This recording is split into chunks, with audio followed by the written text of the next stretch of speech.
session of Global Kids Academy e-learning class. My name is Mr. Jima Abdulmalik. Students, how have you been enjoying or have been this pandemic break?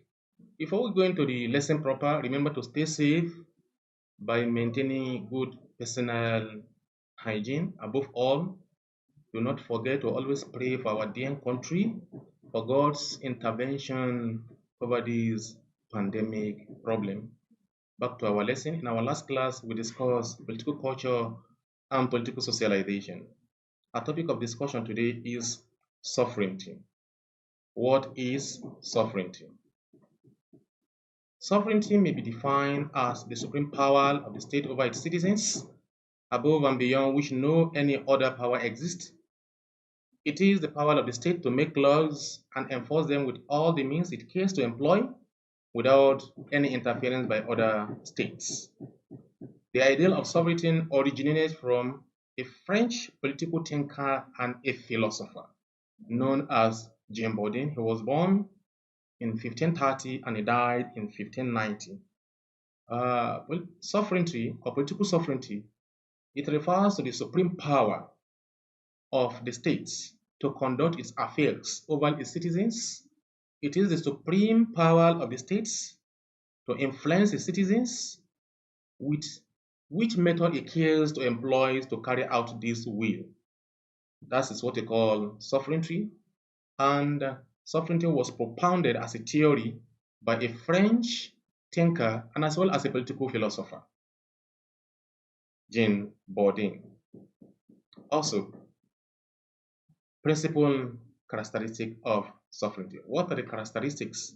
What are the attributes? What are the traits? What are those things that are peculiar to the sovereignty or to the supreme power of the state? The following are the characteristics of sovereignty. 1. Indivisibility. Sovereignty cannot be divided, though government can delegate power to certain agencies. The supreme power of the state that reside with the states cannot be divided into parts, by which part to be given to a section or body. It is indivisible, though government can decide to delegate its power to some agencies. To delegate is different for something to be divided. So the supreme power of the state cannot be divided, but it can be delegated to some certain agencies. 2. Permanence. As long as the state exists, sovereignty continues without interruption. It is a permanent attribute of the state which does not change. As long as the state exists, the supreme power of the state exists along with it. Supreme power or the sovereignty does not exist for a particular time and cease to exist.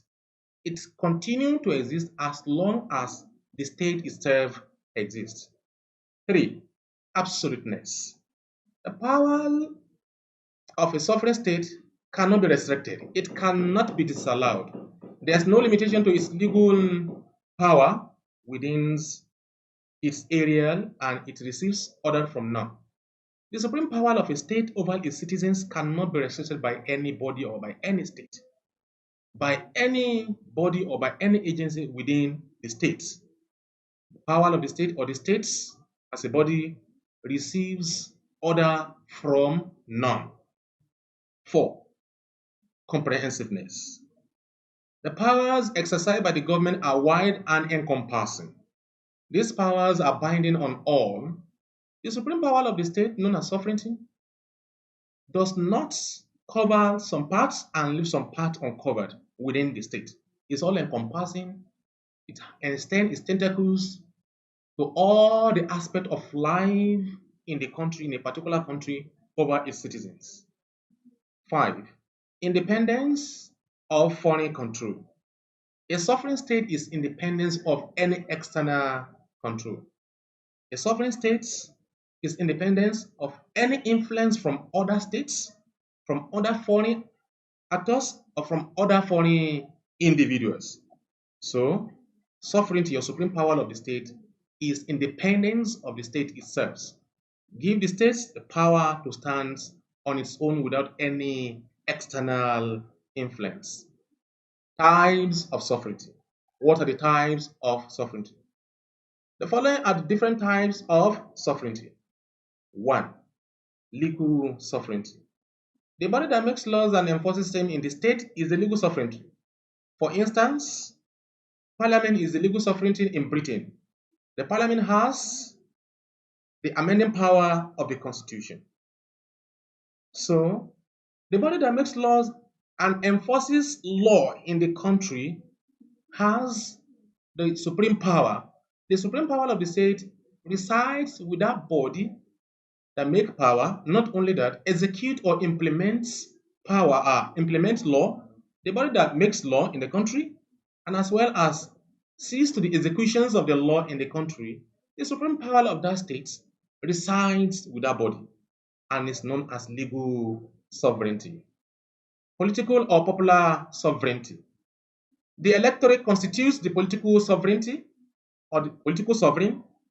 The will of the electorate ultimately prevails because legal sovereignty in the making of law is bound to act according to their will. The power an individual has to elect whosoever candidate they wish to elect is known as the political or popular sovereignty. Electorate has some supreme power in the states because they decide who and who is to be their leader, who and who is going to serve in the government and other position in the parliament. Because of this, the supreme power of the state resides with the electorate in the political or popular sovereignty. Not only that, we have de facto sovereignty. It refers to the body or group of people who use force to make their citizens obey their will. E.g., we have the military in government. The body that uses force or coercion to compel the citizens to obey their will is known as de facto sovereignty. The types of sovereignty in which a body uses force to conduct its affairs over an individual in the country is known as de facto sovereignty. We also have the jure sovereignty. This type of sovereign rule is based on law and its applications as opposed to physical exercise or use of force. This is a direct opposite of de facto sovereignty. De jure sovereignty involves the use of constitutions or law and its applications. This is a system or this is an act by which a leader or an authority in the country rules or conducts its affairs over its citizens in accordance with the laid down rules and regulations. Such supreme power that resides with such leader is known as de jure sovereignty. Not only that, we have internal sovereignty. Internal sovereignty refers to supreme power of the state or the supreme power the state has to make and enforces law within its area of authority. The law, the power possessed by any state or by any country to conduct its affairs within the country, such power, such supreme power or sovereign rule is known as internal sovereignty. We also have what we call external sovereignty. The power of the state to exist. The power the state has for its existence, conducts its domestic affairs without any external interference or control is regarded as external sovereignty.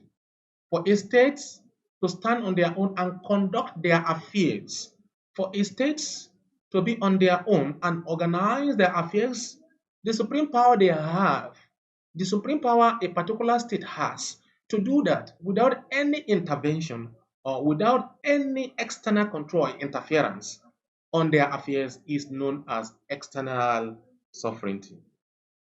Now, let's quickly look at locations of sovereignty in a state.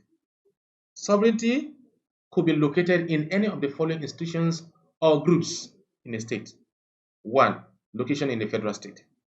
A federal system of government is a system of government where there is constitutional division of power among the organs of governments. Also, there is also what we call division of powers among the tiers of government.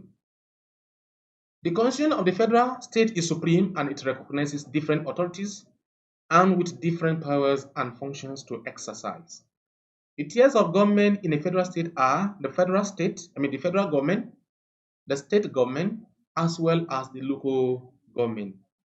Each of these level or tier of government has their own supreme power to exercise over their citizens.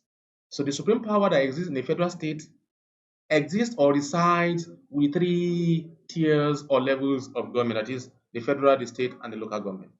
Location in the unitary state. Since most of the unitary constitutions of most of the unitary most of the constitutions of a unitary state recognizes only the central level of authority and give it all the powers. Sovereignty therefore reside with the central government. A unitary system of government is a system of government whereby there is a concentration of power, governmental power that exists in a state, into a single hand of authority. This concentration of power into a single, this authority possesses the absolute power, possesses the supreme power in the state. Therefore, the supreme power resides with the central body or the central government in a unitary system of government. Also, the electorate. The electorate has the ultimate power through the election to decide who will be their representative in government. Therefore, political sovereignty resides with electorate. This power to decide who and who will be in position possessed by the electorate is supreme in nature.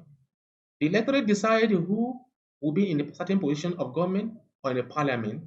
Such power of decision is supreme in nature. In a monarchy, supreme power also reside in with monarch. In Britain, for example, where the location can be traced to the Queen in the Parliament. The Queen is the central body, the central government, and it has the supreme power. Also, in other system of monarchy, like we have absolute monarchy, we have constitutional monarchy, the power, the supreme power of the state resides with the monarch. Since monarch is the only central decision-making body in the country, therefore the supreme power resides with the monarch. Location in a military regime. Military regimes are highly centralized. Nigeria is a good example where sovereignty resides in the central decision-making body of every military regime. Military system of government rules by decrees and edicts. The supreme power resides with the central decision-making body of the military regime.